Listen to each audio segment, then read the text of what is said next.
Boa noite a todos. Obrigado pela presença de vocês aqui hoje. Quero cumprimentar também os internautas que irão assistir a essas nossas reflexões em um outro momento. Quero agradecer à direção da casa, assim como aos mentores espirituais que a dirigem, por mais esta oportunidade em que aqui me encontro para dividir com vocês algumas reflexões. Infelizmente, nós não fomos ensinados a questionar. Nós fomos habituados a receber os conceitos e aceitá-los como verdades. No Espiritismo, porém, tudo pode ser questionado. Você deve analisar cada conceito que lhe é apresentado antes de aceitá-lo como verdade, inclusive tudo aquilo que eu irei falar aqui hoje. Como já foi dito, o tema da nossa conversa de hoje é a origem da desesperança. E o que é desesperança? A desesperança é um estado emocional de completa falta de esperança, em que a pessoa não vê sentido na vida nem no futuro. O indivíduo deixa de ter quaisquer expectativas para o amanhã e não consegue encontrar sentido nas coisas que faz no presente. São vários os fatores, são várias as causas que podem levar as pessoas a esse estado emocional. Podemos considerar esses fatores como fantasmas que rondam a mente humana e que, de certa maneira, sequestram os nossos corações e escravizam as nossas almas. É como se fosse mais ou menos assim. Nós temos uma trilha, a trilha da experiência que Deus nos concedeu, para que através dela nós aprendêssemos a amar. E nessa trilha, nessa caminhada que nós fazemos na senda do progresso, os fantasmas da mente aparecem. E eles são capazes de nos iludir, de nos assombrar, de nos fazer tomar caminhos equivocados. E com isso nós retardamos a nossa percepção da presença de Deus em nossas vidas. E por isso nos tornamos infelizes. Nós não sentimos a providência divina. Nós não sentimos Deus. Eu não sinto Deus. Por quê? Porque me falta a compreensão mais exata do sentido da vida. No meu entender, esses fantasmas tão perigosos, capazes de sequestrar as nossas almas, de aprisionar os nossos corações e nos negar a possibilidade de sermos felizes, tem sua origem no materialismo, no ateísmo, que representa a negação do espiritual. E nós estamos experimentando em nossa sociedade um período profundamente sombrio, em que a maioria das criaturas escolheu assumir a inexistência do espiritual em nossas vidas. Entretanto, ao longo da história da humanidade, são incontáveis as religiões que visitaram a nossa Terra, o nosso planeta. São incontáveis as oportunidades que Deus concedeu para que nós soubéssemos que existe sim vida após a morte. Não há ninguém que possa dizer que encarnou na Terra e não recebeu a notícia de que a vida continua. Todas as religiões da Terra disseram isso. Todas, sem exceção, disseram que além da parte material que todos nós temos, existe uma parte espiritual. E essa parte espiritual que nós temos, sobrevivendo ao corpo, ela encontra no mundo espiritual as consequências dos atos que nós praticamos na vida física. Então, essa informação de que a vida continua é talvez a frase mais repetida na história da humanidade. Porque até as religiões politeístas, até mesmo as doutrinas mais primitivas que a criatura humana já concebeu na Terra, todas falavam que a vida continua após a morte do corpo físico. Então isso foi repetido incontáveis vezes. Porém, a criatura humana do século XIX, vestindo a capa da soberba, apontou para si mesma a perspectiva da eleição do ateísmo pela primeira vez na história da humanidade, como referência filosófica para o seu proceder. É a partir do século XIX que esse fantasma, que essa assombração nos toma e vem fazendo tanto estrago em nossas vidas.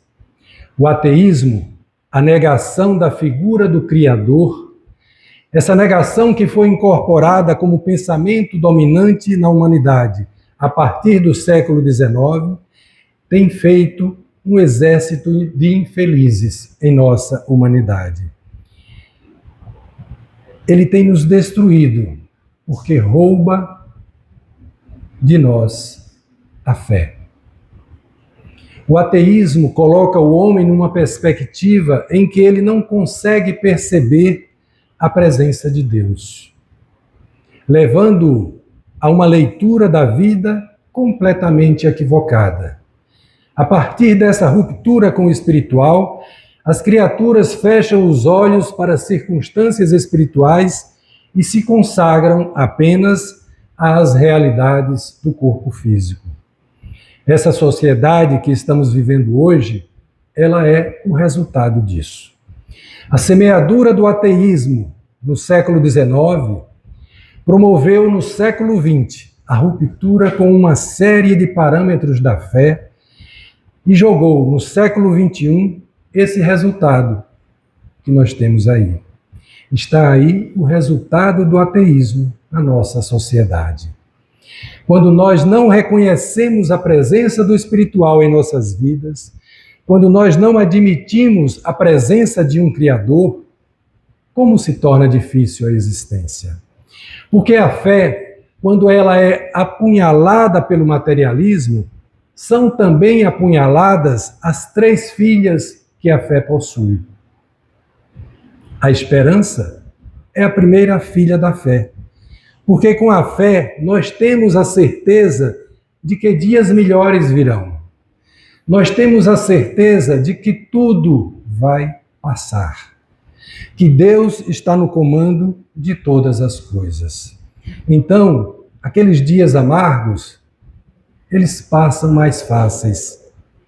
A segunda filha da fé é a segurança, porque a fé nos assegura que Deus nos protege, que nós não precisamos ter tanto pavor da vida. Deus sabe das coisas. E se alguma coisa nos acontecer, Ele está sabendo. Ele está no comando de tudo.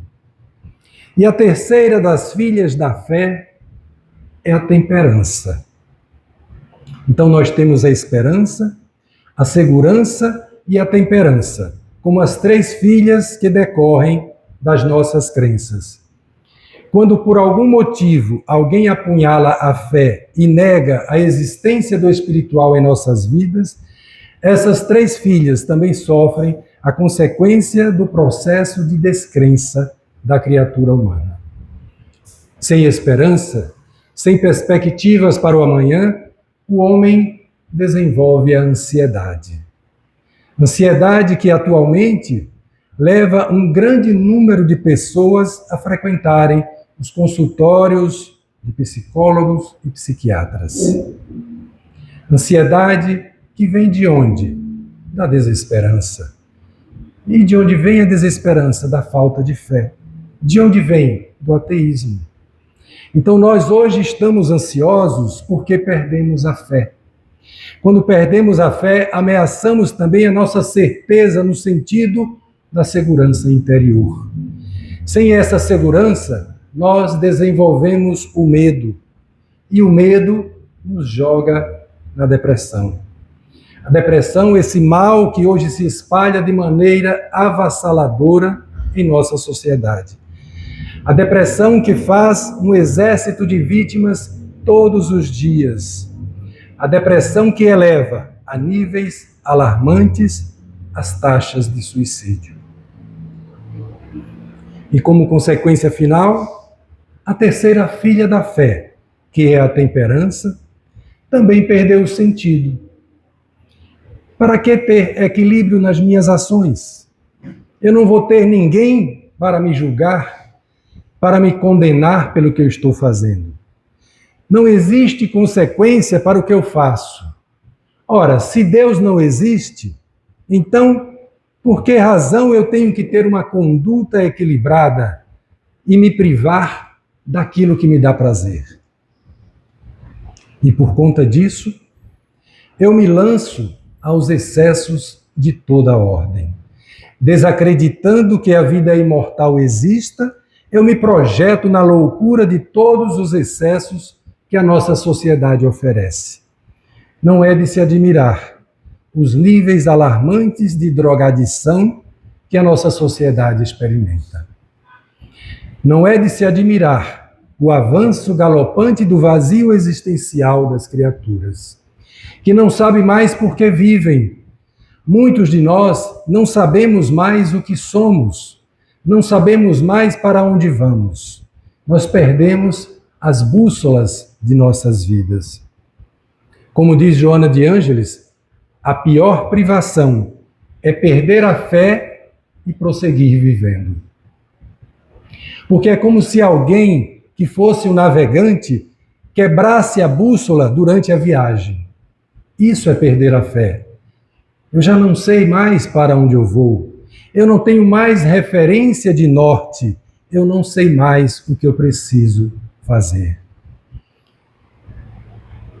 Tendo em vista o conhecimento que o Espiritismo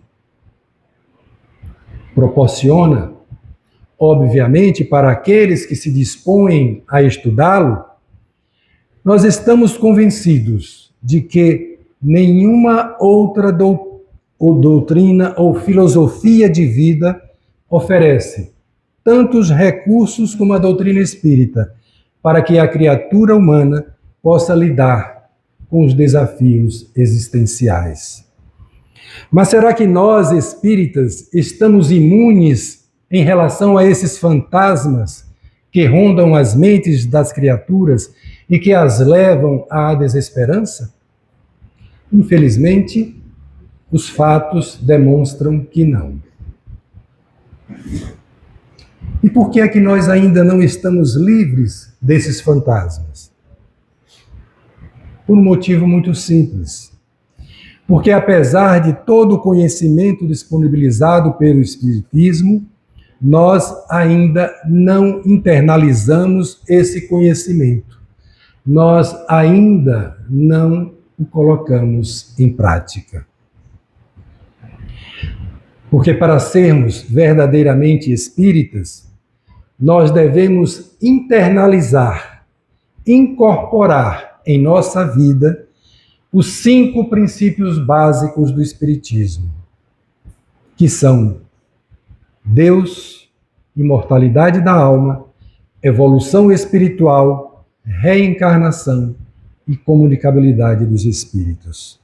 Se um desses princípios não funcionar para você, o Espiritismo também não funciona.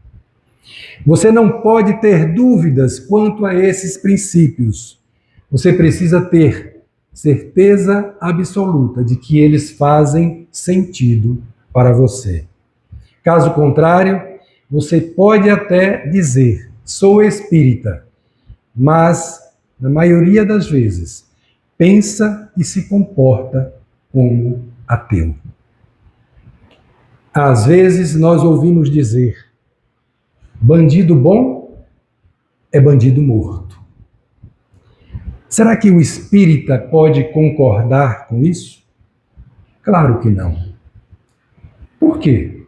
Por uma razão muito simples. Porque quem é espírita sabe que bandido morto vai virar obsessor e irá perturbar ainda mais. Mas para pensar dessa forma, a pessoa tem que ter a certeza da imortalidade da alma. Por vezes, nós ouvimos dizer também, a vida não tem sentido. Como assim? Você não acredita em Deus? Você não acredita que Deus é justo e bom? Você acha que Deus não sabe o que faz? Dizer que a vida não tem sentido é negar a sabedoria e a justiça divina. Porque tudo na vida acontece por uma razão. Ah, Osmar, então será que eu tenho que aceitar tudo? Não. Você tem que compreender que cada situação em nossa vida representa uma oportunidade de aprendizado. Quando você aprender, não haverá mais motivo para aquela situação se repetir na sua vida. Mas para você pensar assim, os 5 princípios básicos precisam ser reais na sua vida.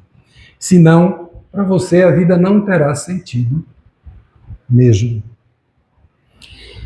Aí outros dizem, não existe meritocracia. Essa coisa de mérito não existe, porque algumas pessoas já nascem na frente, já nascem com vantagens. Tem uma família estruturada, tem uma família amorosa, tem uma boa condição financeira, tem acesso a uma boa educação. Vejam, todas essas colocações que eu mencionei aqui só fazem sentido para quem é materialista, que acha que a vida começa no berço e termina no túmulo. Mas para nós espíritas, que temos a certeza da reencarnação, as dificuldades pelas quais passamos têm outro significado.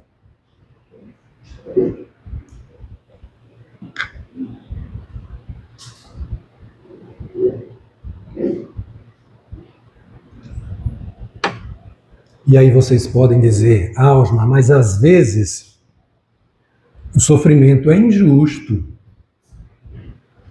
Será? Quando você diz que algo é injusto, o que é que você está afirmando na verdade? Que Deus não existe. Quem não acredita na existência de Deus aqui, por favor, levante o braço. Eu fiz a pergunta inversa para que não tivesse tanta gente levantando o braço. Então, já que ninguém levantou o braço, significa que todos aqui acreditam na existência de Deus. Mas você tem certeza mesmo? Muito bem. Bom, já que todos aqui acreditam na existência de Deus, eu vou fazer algumas perguntas e eu vou pedir a colaboração de vocês, para a gente ter um pouco de interatividade. Vamos ver se todos concordam. Deus é o Criador? Sim. De quê? De tudo? Tudo. Tudo mesmo, né? Tudo. Muito bem. Então Deus é o Criador de tudo. Se Ele é o Criador de tudo, Ele é onipotente. Ou seja, Ele pode tudo, certo? Pode ou não pode? Muito bem. Há alguma coisa que Deus não possa? Não. Então Deus pode tudo. Muito bem. Para ser onipotente, Deus tem que ser onisciente, ou seja, Ele tem que saber tudo. Deus também sabe tudo? Muito bem. Então não tem nada que Deus não saiba, concordam? Mas para saber de tudo, ele tem que ser também onipresente. Deus é onipresente, está em todo lugar. Então, Deus, para saber de tudo, ele tem que estar em toda parte. Se ele não estivesse em toda parte, como é que ele poderia saber tudo? Então, Deus está em toda parte. Então, vamos lá. Deus é bom? Vocês têm certeza, né? Alguém discorda de que Deus é bom? Não. Muito bem. Próxima pergunta. O mal existe? Sim. Vocês têm certeza?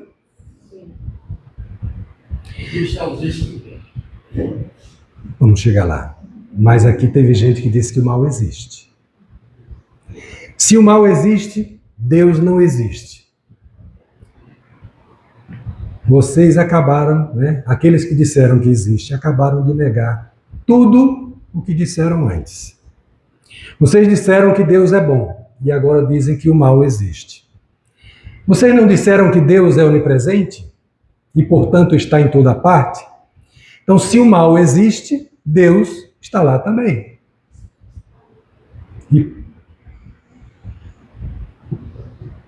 Então, Deus é mau. Não. Se Deus é bom e está em toda parte, o bem está onde? Em toda parte. Concordam? Mas, como alguns falaram aqui, que o mal existe, onde é que ele está? Onde Deus não está? Então, quem é que está lá, no lugar de Deus? Satã? O que é que significa onipresente? Está em toda parte. Tem alguma exceção? Não. Se tiver, não é onipresente. E aí nós temos um problema. Se ele não for onipresente, também não é onisciente. Porque ele não está em toda parte, então ele não vai saber de tudo. E se ele não é onisciente, também não é onipotente, então não pode ser o Criador. Esse raciocínio, gente, é antigo e ele é a base da dialética materialista. E os materialistas, eles não são necessariamente pessoas ruins. Elas são materialistas porque raciocinam dessa maneira e acham que Deus não faz sentido. Agora, se vocês, assim como eu, acham que Deus faz sentido, será que nós temos como provar? Como é que nós iniciamos nossa conversa? Será que nós temos convicções profundas ou a gente só repete aqueles conceitos que a gente recebe e replica? Porque é muito fácil falar, eu acredito. Mas eu percebo que há dúvidas pairando aqui no ar. Será que percebam que às vezes nós temos dúvidas e não percebemos, e não notamos? Por quê? Porque muitas vezes nós não ousamos questionar se nós realmente temos certeza da existência de Deus. Mas segundo Aristóteles, a dúvida é o princípio da sabedoria. E nós precisamos lembrar também que o Espiritismo é uma filosofia de bases científicas e consequências ético-morais. E o que é que significa filosofia? Filosofia significa questionamento sistemático. Então voltemos àqueles questionamentos. Deus existe? É onisciente? Onipresente? Muito bem. Então, o mal existe ou não existe? Porque se o mal existir, Deus não é bom. Se o mal estiver em algum lugar, Deus não está ali, então ele deixa de ser onipresente. Não pode haver contradição. Uma coisa não pode ser boa e má ao mesmo tempo. É o princípio da racionalidade. Assim, ou Deus é bom ou ele não é bom. Então, qual a saída? Será que o Espiritismo tem alguma resposta? O que é que vocês acham? Será que tem? E ela é lógica, essa resposta? Será que essa lógica do Espiritismo pode enfrentar o questionamento lógico do ateu? Pode. Mas para que essa resposta do Espiritismo funcione, você deve estar convicto daqueles 5 princípios básicos. E tem que ser os 5. Se faltar um deles, não funciona. Então vamos lá. Todos aqui então concordam que Deus existe. E a questão primeira do Livro dos Espíritos, Kardec pergunta: que é Deus? E olha a resposta que ele recebeu. Deus é a inteligência suprema. O que é que significa suprema? Que está acima das demais, de todas as outras. Ou seja, nenhuma inteligência, mesmo do homem mais inteligente sobre a face da Terra, se iguala à inteligência de Deus.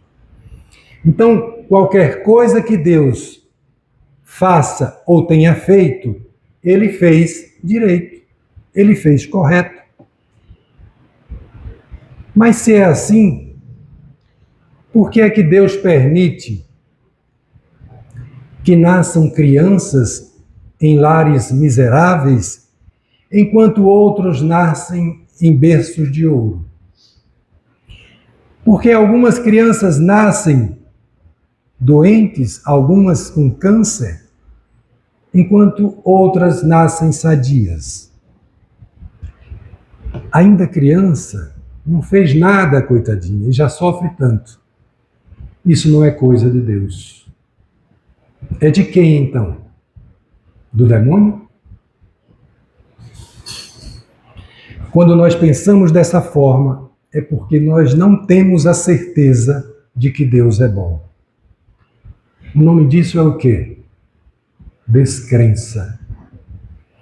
Se Deus é a inteligência suprema, significa que tudo, absolutamente tudo o que existe, existe intencionalmente.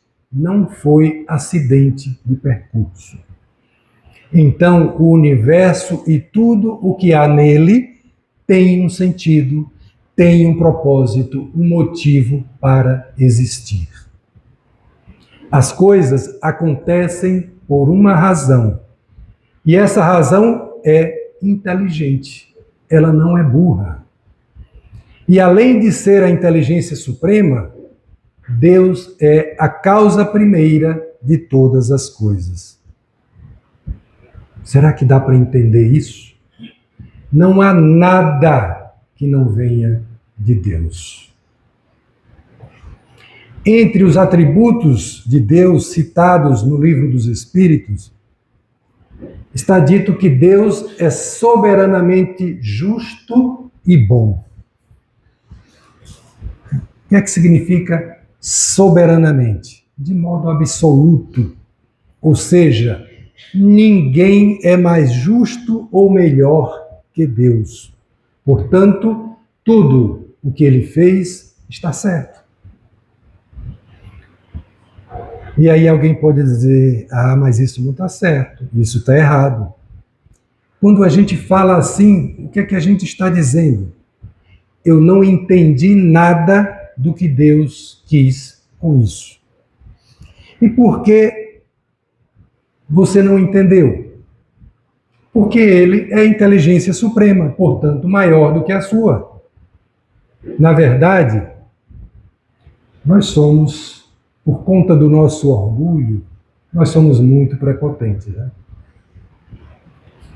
Na verdade, cada um de nós se acha o cara, o mais inteligente.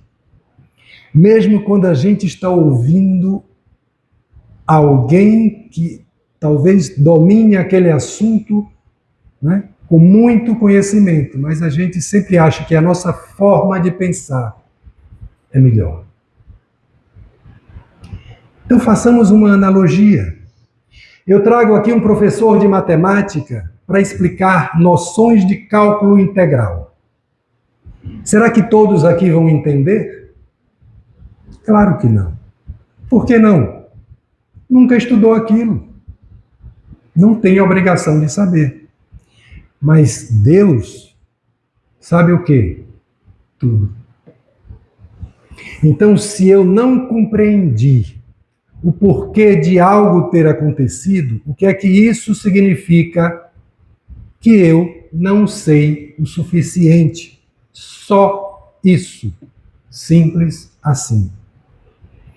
Kardec ouviu dos espíritos superiores que Deus é soberanamente justo e bom.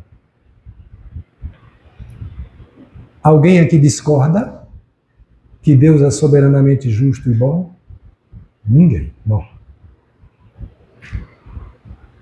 Se Deus é bom e é o Criador de tudo, significa que tudo o que Ele faz é bom.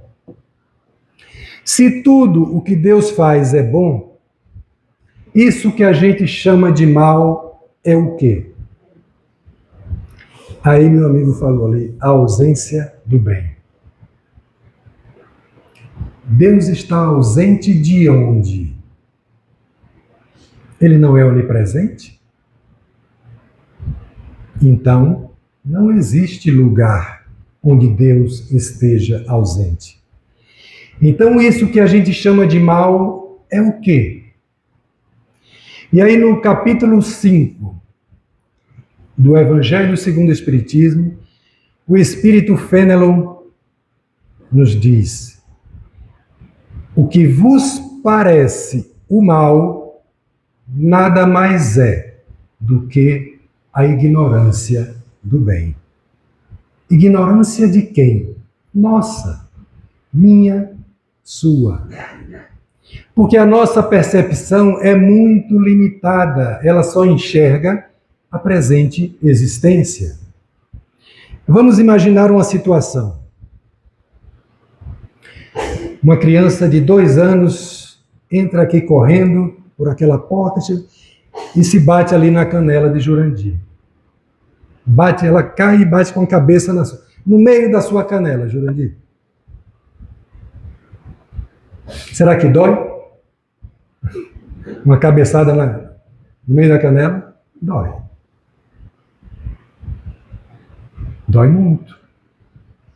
Será que nós devemos castigar a criança por sua incompetência? Não. Mas doeu muito, não doeu, Jurandir? Doeu. Essa criança é um discípulo de Satã e merece a morte? Não. Mas doeu. Cabeçada na canela dói muito. Então ela não merece ser castigada, né? O problema é, por que razão ela tropeçou e bateu na sua canela? Qual foi o motivo? Ela tem apenas 2 anos. Ela não tem ainda um controle sobre a corrida, né? Então, facilmente ela tropeça e bate. Então, é o que? A ignorância. Ela não alcançou ainda, ela ainda não aprendeu como controlar o seu corpo numa corrida. Então, ela ainda não sabe. Então, será que nós vamos castigá-la porque ela ainda não aprendeu? Claro que não. Por quê? Porque é só uma fase em que ela ainda não aprendeu. E o que é que a gente faz com a criança? Ensina. Ela só precisa aprender. Mesmo com sua canela doendo, você não vai achar que ela é um mal na Terra.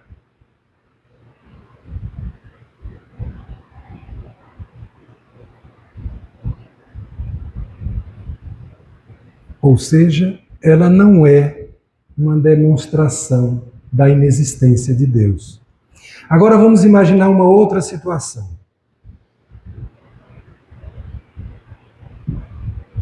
Você anda fazendo muita bobagem na vida. Mas muita mesmo. E um espírito de luz está observando você. vendo tudo de errado que você está fazendo. Será que esse espírito de luz chega e diz, é um discípulo de Satã? Será que ele diz isso? O que é que ele diz? Coitado, tão infantil ainda. Mas ele vai evoluir. Será que ele acha que você é a representação do mal? Claro que não. Ele vê que você ainda é ignorante, que você ainda não aprendeu.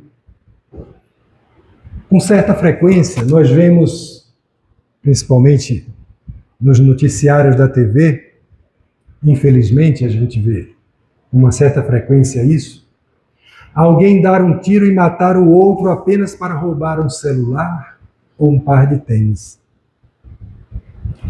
Para a grande maioria das pessoas, isso é o mal. Mas para Jesus,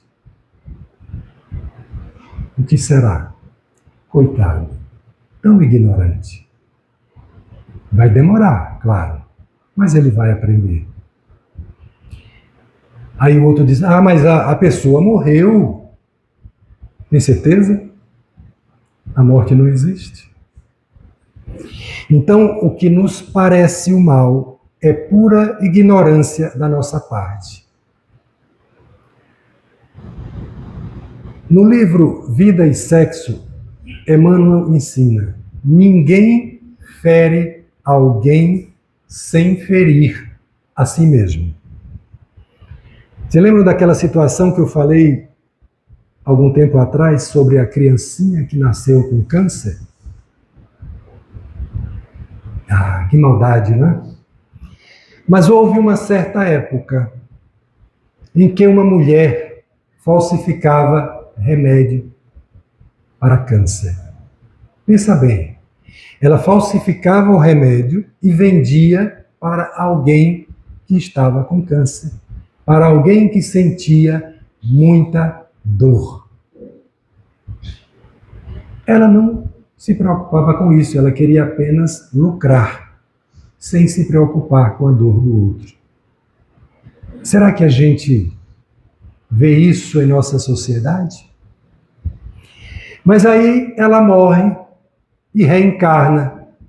E agora ela é aquela criancinha com câncer. Por que é que essa situação nos parece o mal?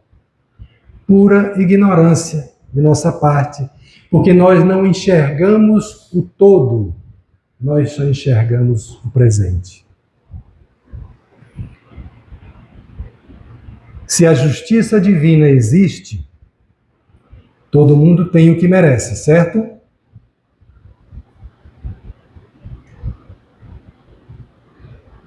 Tem ou não tem? Também.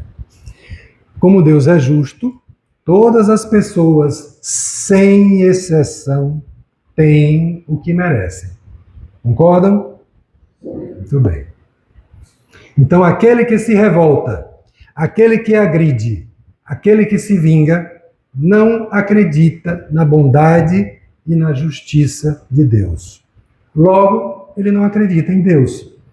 Para ele, tudo de mal que lhe acontece é injusto. A revolta, a agressão, a vingança nascem de quê? Da descrença na justiça divina. E aí eu faço uma outra pergunta para vocês. A nossa sociedade, como um todo, a soma de todos os indivíduos do nosso planeta, ela é justa?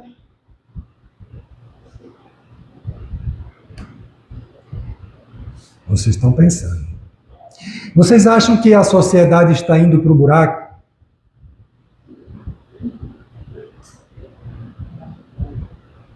Ou está melhorando? Melhorando ou piorando? Piorando? Tudo bem. Então vamos fazer algumas análises aqui. Vamos comparar o racismo em 1920 e agora. Melhorou ou piorou? Melhorou. Vamos ver o machismo. Em 1930, a mulher tinha mais direitos do que hoje? Não. Então melhorou. Educação, 1950. Tinha menos analfabetos do que hoje? Não, tinha mais. Em 1200, não havia escravidão e agora há? Ou é o contrário? Muito bem. Enfim, melhorou ou piorou? Melhorou. Em todos os sentidos, o mundo está melhor. Nos últimos 10 anos, investiu-se mais em ação social do que nos 1000 anos anteriores. Eu estou falando nos últimos 10 anos, se investiu mais em ação social do que nos 1000 anos anteriores. Nos últimos 5 anos, investiu-se mais em ecologia do que nos 1000 anos anteriores. Vocês lembram do princípio da evolução, que é um dos princípios básicos do Espiritismo? O espírito evolui sempre. Ele pode ir devagar ou depressa, vai depender da vontade dele. Mas o espírito não retrograda, ele não anda para trás. Logo, a sociedade está melhorando, sim. Na questão 932, Kardec pergunta: por que no mundo tão frequentemente a influência dos maus sobrepuja a dos bons? Resposta: por fraqueza destes, ou seja, dos bons. Os maus são intrigantes e audaciosos, os bons são tímidos. Quando estes o quiserem, preponderarão. Então, se todo mundo tem o que merece e a sociedade como um todo está melhorando, então a nossa sociedade é justa. Agora, as nossas relações sociais são justas? É outra coisa. Estou falando das nossas relações sociais. Elas são justas? Por que não é fácil ser espírita? Porque o espiritismo nos leva a pensar, a refletir, a questionar, a estudar. Ninguém aqui vai lhe dizer, aceite Jesus e você está salvo. Não. Dizer-se espírita, frequentar o centro, isso não garante nada. A única garantia da salvação, que eu não gosto muito de usar essa palavra, eu prefiro evolução, é fazer o bem. Por isso que o lema do Espiritismo é: fora da caridade não há salvação. E eu lembro de alguém que falou que Chico Xavier dizia o seguinte: se o Espiritismo pregasse que fora do Espiritismo não há salvação, ele estaria fora do Espiritismo. Então, o lema do Espiritismo é fora da caridade, porque não importa a religião, mas se você faz o bem, isso sim é o que importa. Então, é claro que as nossas relações sociais não são justas. Por quê? Homem bate em mulher? Sim. Crianças são maltratadas, violentadas? Sim. Chefes exploram empregados? Com certeza. Então, embora as relações sociais não sejam justas, a soma de todas as relações sociais resulta em justiça.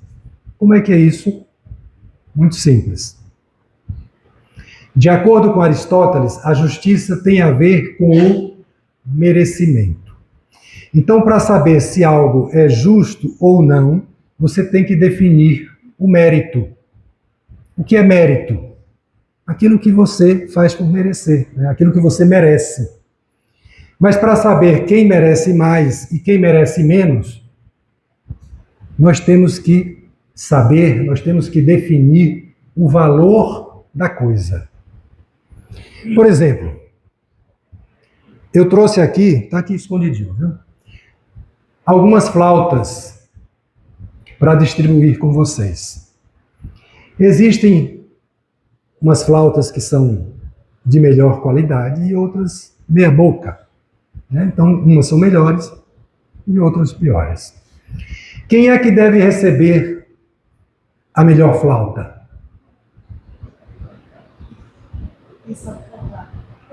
O melhor flautista, né? O melhor flautista. Muito bem, gostei da resposta. Por quê? Muito bem. Então, o que é que dá a ele o merecimento? O que define o mérito é a flauta. Por que o melhor flautista é quem merece receber a melhor flauta? Porque é para isso que a flauta serve. Para ser tocada. Então, o melhor flautista deve ter a melhor flauta. Então, se a flauta é para fazer música, logo, o que merece receber a melhor flauta é aquele que precisa de uma boa flauta para produzir música de melhor qualidade. Agora nós vejamos, ao invés das flautas, eu trouxe também aqui um saquinho, aqui, um sacão aqui bem grande, né? Cheio de sofrimentos. Tem sofrimento grande, sofrimento médio e sofrimento pequeno. Quem merece receber o maior sofrimento?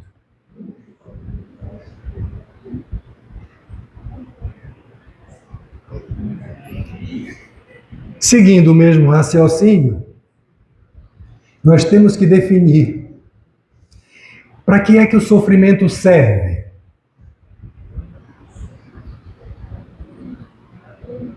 Para aprender. Muito bem.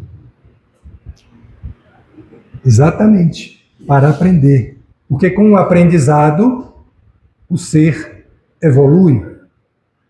Então, quem merece o maior sofrimento? Aquele que precisa aprender mais. Muito bem. Veja, o sofrimento serve para aprender. Se a gente não quiser o sofrimento, o que é que a gente precisa fazer? Porque a gente só muda em duas circunstâncias. Quando aprende ou quando cansa de sofrer. Qual você escolhe? Portanto, se você aprender rápido, não precisará sofrer tanto. Mas, se o sofrimento já chegou, o que é que você vai fazer? Adianta lamentar? Adianta culpar a Deus? Achar que Deus é injusto? Qual é a pergunta correta a fazer quando o sofrimento já chegou? O que é que eu preciso aprender com essa situação para que isso nunca mais aconteça comigo? Quando a gente aprender, isso não vai acontecer mais. Quando nós aprendermos que o orgulho, o egoísmo e a vaidade são a origem dos nossos sofrimentos, nós sofreremos menos. Por conta desses vícios morais que o materialismo exacerba em nós sofremos ainda muito em nossos relacionamentos. A maioria das vezes, nós colocamos nos outros a culpa pelos desentendimentos. E nós vivemos tentando mudar os outros para que eles correspondam às nossas expectativas. No entanto, nós precisamos aceitar as pessoas como elas são. E Santo Agostinho nos ensina muito bem isso. Ele diz o seguinte: as pessoas não são o que gostaríamos que fossem. As pessoas são exatamente o que são, e não há nada que você possa fazer a respeito. Se você não entender essa simples verdade, você nunca será feliz. Porque nós somos responsáveis por quem? Somente por nós mesmos. Se Deus permite que o outro viva e prospere apesar das iniquidades dele, não sou eu nem você que tem que destruir aquele outro. Será então que não devemos lutar contra o mal? Que mal? O mal não existe. Nós acabamos de concluir que o mal não existe. Nós devemos lutar contra o quê? Contra a ignorância. Como assim? Ensine, dê o exemplo. Esse é o nosso trabalho. Nosso papel não é criticar os outros, não é dizer que fulano está errado. Nosso papel é fazer o correto, o que é certo, e explicar como nós conseguimos. E se nós não temos nada de bom a dizer, então não digamos nada. Pelo menos assim erraremos menos. Portanto, sem a percepção de um Criador, sem a compreensão da imortalidade, sem a leitura da reencarnação, sem a compreensão das leis que regem a vida, a criatura humana desce por um porão sombrio de comportamento e se consagra a uma multidão de sofrimentos sem perceber a extensão da misericórdia, da solicitude de Deus, que nos oferece as experiências aqui na matéria como o grande instrumento para a libertação das nossas almas. Mais uma vez, muito obrigado pela paciência de vocês em me ouvir. Que Deus lhes pague. Muita paz.